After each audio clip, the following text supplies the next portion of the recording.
This video is a demonstration of how to use the Vernier Graphical Analysis app for Android. The screen will look slightly different when you're doing this on an iPhone or an iPad. However, most of the procedures should be the same. So I've created a sample set of data that I'm going to click on so that I can analyze it.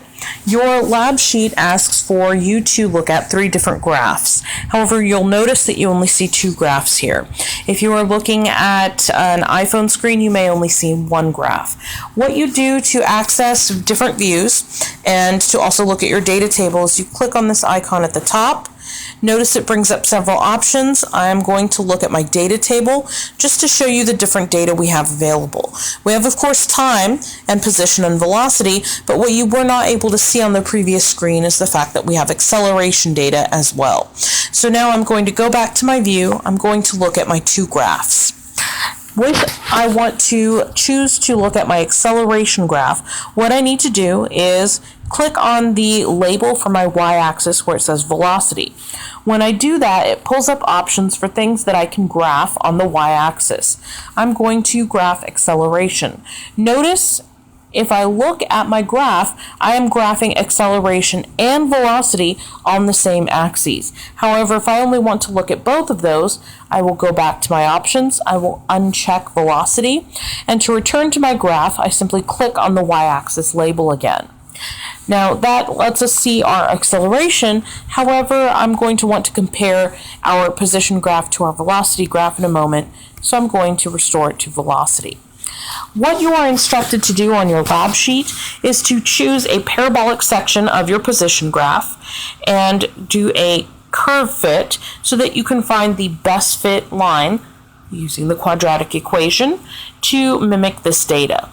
The way you select data on this is you're going to basically touch the screen over one of the graphs where you want to start signifying your data, and you're going to drag your finger across. So I'm selecting data on the position graph. If you'll notice, I've selected from about 1.55 seconds to 4.9 seconds. I've kept my finger on the screen the whole time because as soon as I let go, it is going to pull up a menu.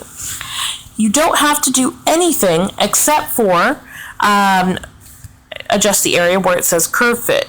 Notice under where it says curve fit right here, there is a menu. It has various types of graphs that I can try to fit this data to, but your lab lets you know that this looks like the quadratic equation. So I'm going to try and fit a quadratic equation to that parabolic section. I'm going to hit OK.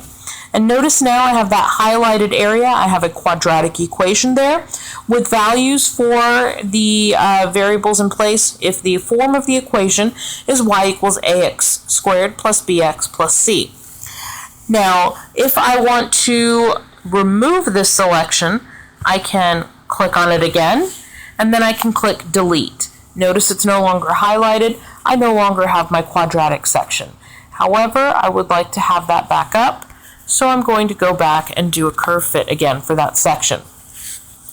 If you look on your velocity graph, you also have directions to do a linear curve fit, well, a linear fit for that velocity section. So this velocity section right here looks to be fairly linear. I know there are several bumps in the data, however, it's mostly linear. So we're going to select this. We're going to choose under curve fit, we're going to choose linear. Because this appears to be a line, we'd like to find out the equation for that line if this was graphed by an equation. So if the graph of the equation is of the form y equals mx plus b, where m is our slope, we get a value for m, we get a value for b. M is 0.4597, and that is actually the value for your acceleration, which is a little easier to see on the Logger Pro software, for which there's also a video uploaded to YouTube, because it also provides you with the units. So it would show you that the value of m is 0.4597 meters per second squared. I hope this helps with your data analysis. If you have questions, feel free to come to tutoring.